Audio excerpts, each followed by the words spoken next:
Welcome to Protected Presence USA, the podcast, a podcast that offers English listeners a window into the Protective Presence movement and the reality in the West Bank that makes that activism necessary. On this episode of the podcast, my co-host Amit Orfali and I, Celeste Marcus, get to talk to Paul Fish, a secular Jewish Canadian who became interested in Israel and Palestine, and particularly the politics in the West Bank, after his daughter became concerned with anti-Semitism in Canada and moved ultimately to the West Bank. It's an idiosyncratic and fascinating story, but it also has a lot of important information about activism in the West Bank and how people who live outside of Israel can get involved in that activism. I hope you enjoy listening to it as much as I did. What brought you to the movement? How did you get involved in Protective Presence? I'm Jewish, first of all. I have a daughter who's turned quite religious, and I'm secular. So I wanted to really kind of understand that. She had said that she was interested in perhaps moving to Israel because of her religious fervor and her sense that anti-Semitism in Toronto here was becoming too much. My take on that was that it was really the Jewish community feeding on itself and becoming rather scared amongst themselves. And I get this all the time from my doctor who went to see for a checkup today. It's terrible for us Jews. I mean, he comes up with this. I didn't engage with him, but that's the attitude here, is that we're scared and worried. Well, okay, let's go and see. I said to him, I've been to see what it is, and you will be impressed when you're there. So my motive for going was really to find out what all this is about, and I wanted to see what was driving my daughter. She is now there. She did what they call make Aliyah. She is living there in the West Bank, which really upsets me. And so I'm motivated. So I'm an unusual sort of person. But I would say to anyone that's interested in the subject, and I find more people are, that going to see what it's about and accept the journey of living in the West Bank and protecting Palestinian people, who you read about, but when it becomes real, it's that much more persuasive to you. You can really see what's going on. So, Paul, could you tell us about your experience in the West Bank? First of all, how did you get there? What organizations did you go with? And what did you do on the ground? So, the first organization I went with did some training with me, which I thought was quite good. I had heard of Rabbi Asherman's group at Torah Tzedek, but there was no introduction. It was simply come along and we'll put you in the field. I felt that I could do with a bit of understanding of the situation. Who is the army? What's the police? What do they do?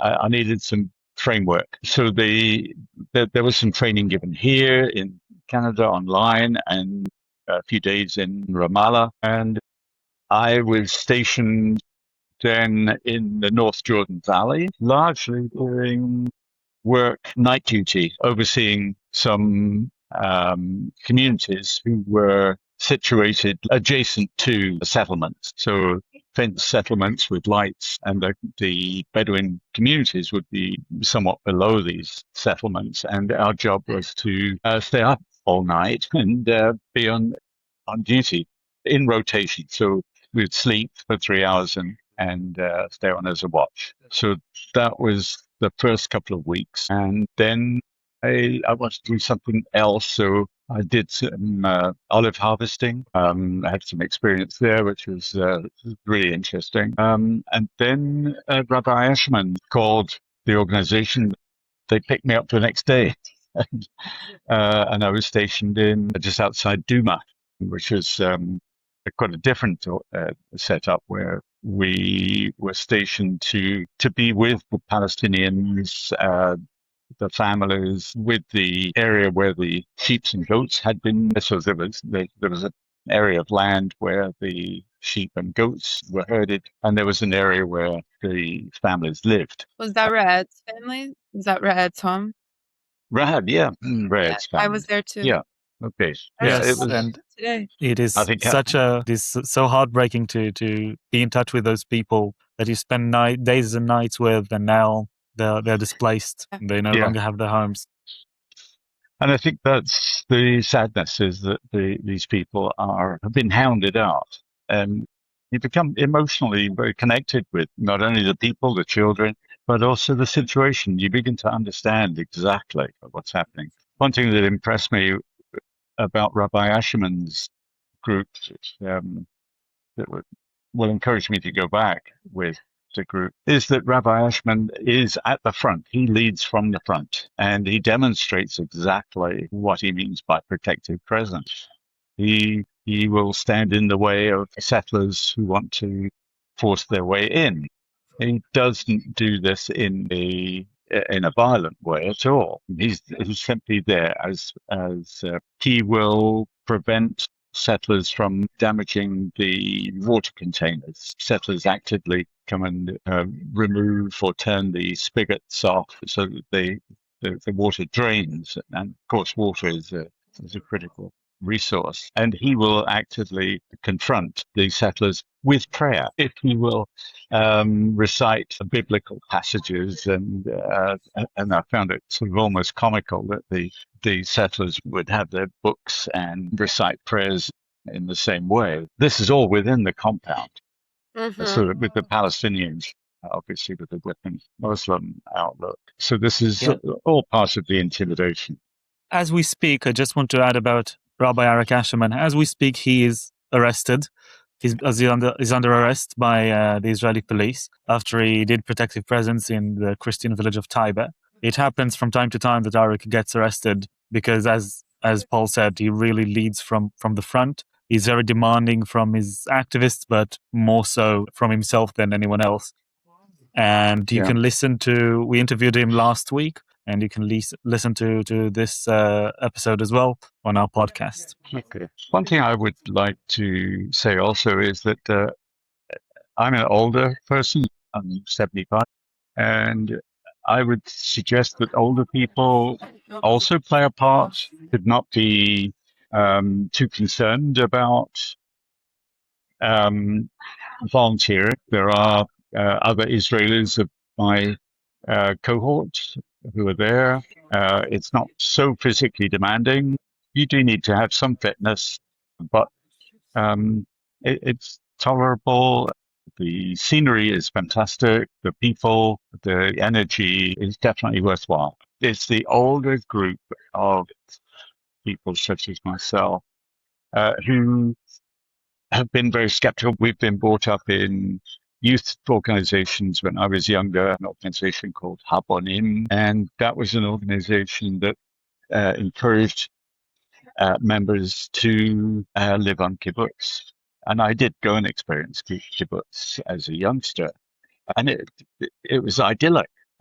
But the idea has now morphed and seems to have disappeared to one which is quite different and upsetting. The rightward shift in politics and a heavy emphasis on religion today, and that's Paul, used as the basis for moving into the West Bank. Paul, I Yes, want Judy. to ask you. I want to ask you, as a 70-year-old Canadian, Jewish, who was brought up on the ideas of Zionism, like Right. Celeste and like myself as an Israeli. How did you say to yourself? You woke up one day and said, I have to go to the West Bank.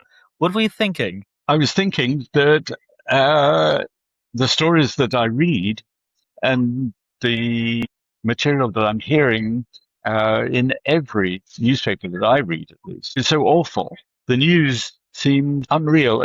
Palestinians being moved off their land by Jewish people just didn't seem to. No, this has to be seen to be believed. It was so outrageous that I've got to come and see this for myself. This is really ridiculous. Older people tend to have more time since their work schedules are less intensive. I do have other interests to look after, and so it's kind of a job, but I can be relieved of that if it's important. So I think, an audience of those that may be induced to do protective presence I think older people are an important resource. We have the time, we have the money to be able to get there, and we should be upset enough because Israel, the promise of Israel, has really been, how to say this? Defiled.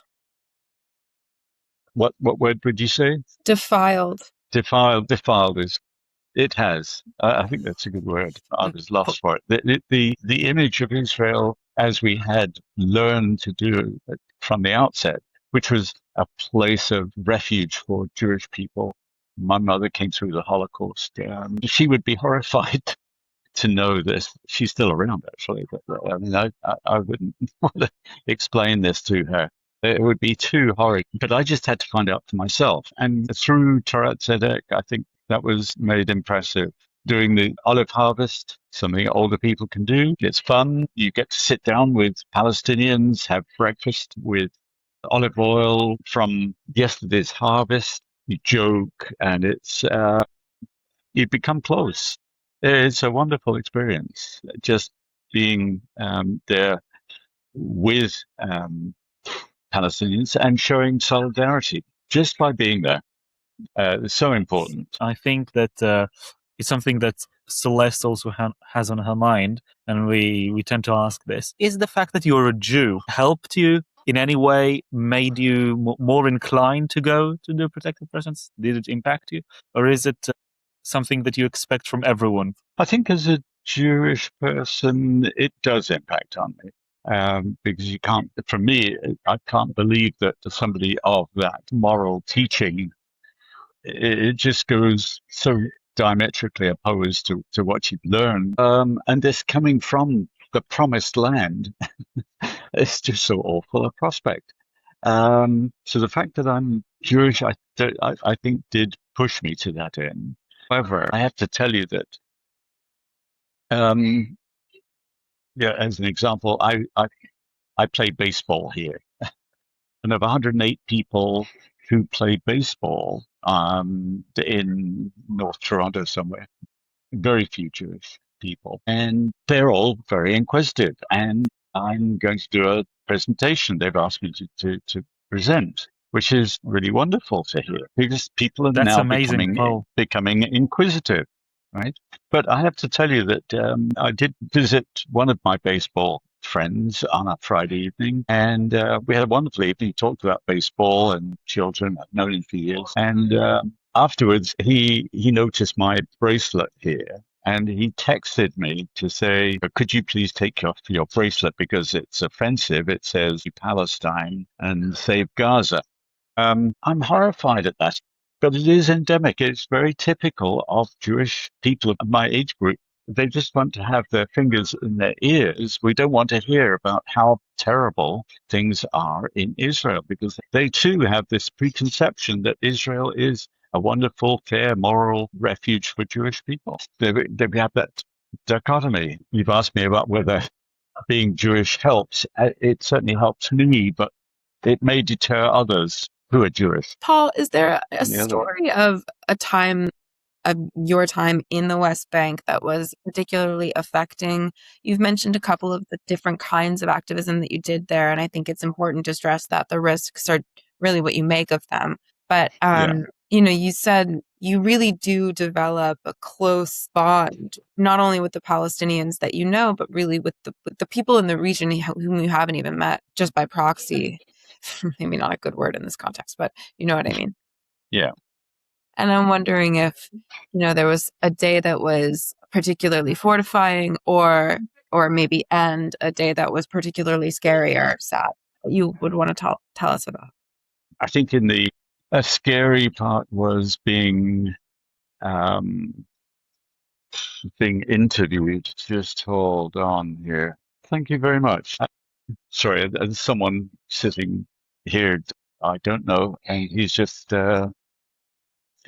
given me a note. He couldn't help but overhear me. And thank you for all your work and support. I'm very much moved by what I've heard. I mean, people tell him to come volunteer with us. Yeah, that's Right. amazing.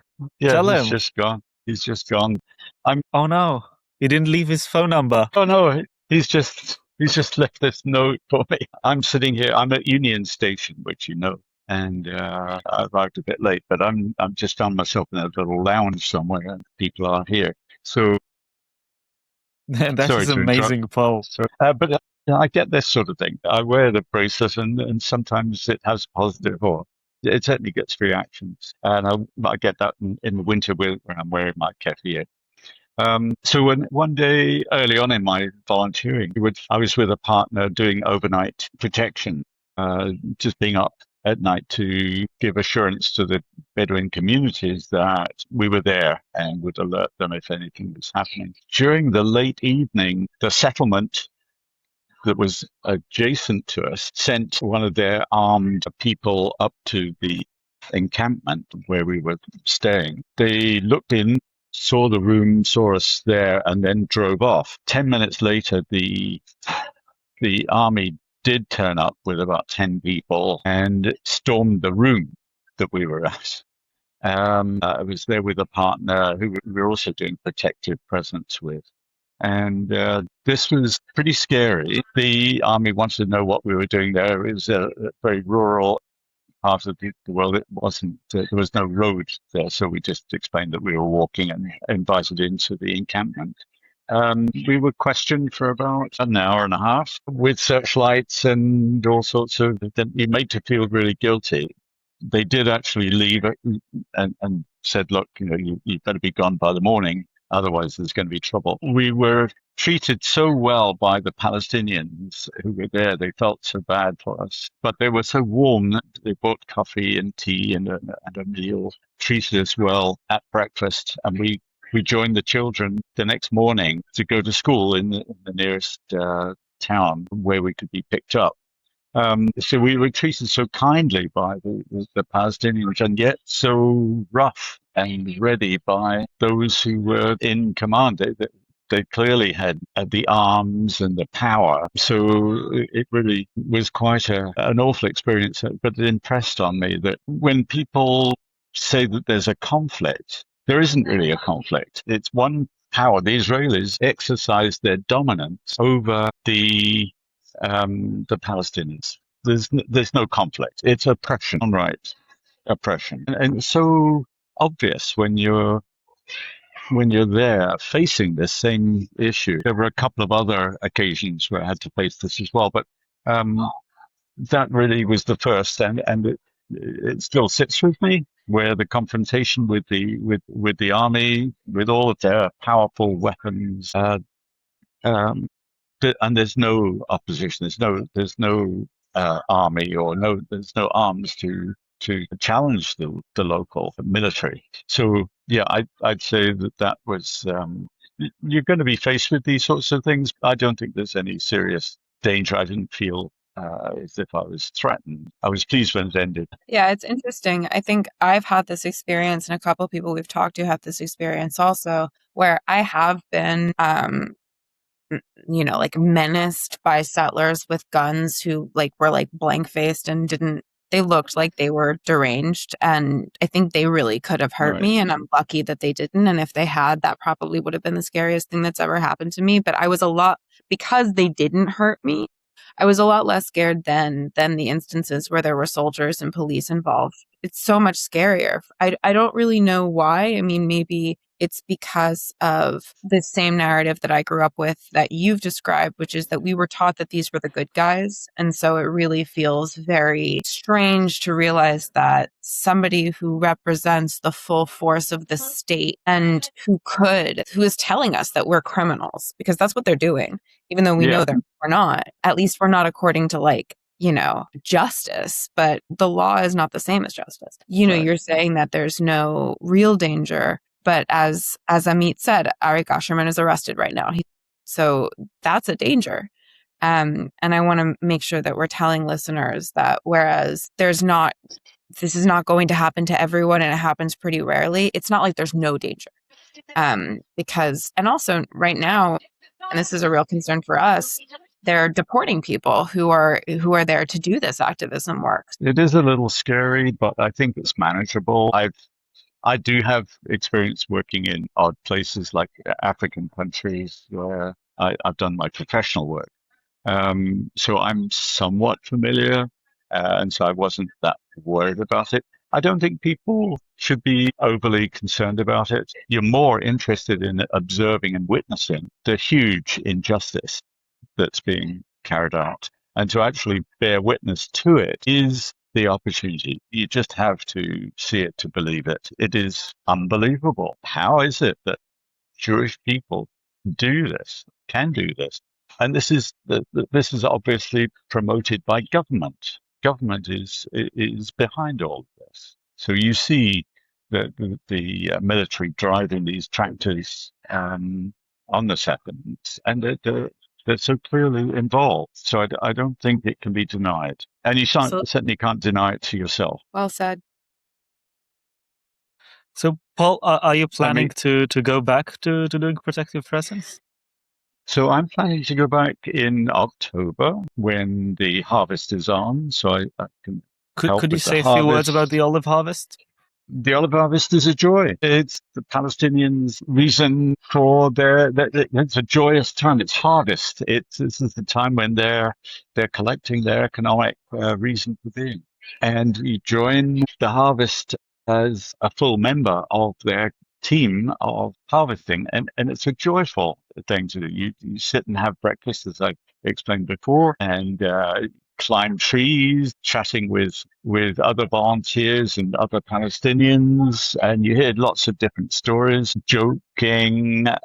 So much of it is an absolute joy. We did have one incident where settlers came to disrupt the harvest, and some pushing and shoving and noise. A stun grenade was let off by an army incident, and the military were there to separate the settlers from harvesters. What actually happened at the end of that session was that the army declared it a military zone, and everyone had to leave. So that affected the harvest itself. And it was another indication of how powerful and influential the military were. Attempt to destroy and, if not to disrupt the harvest itself. But the harvest is really such a joyful occasion.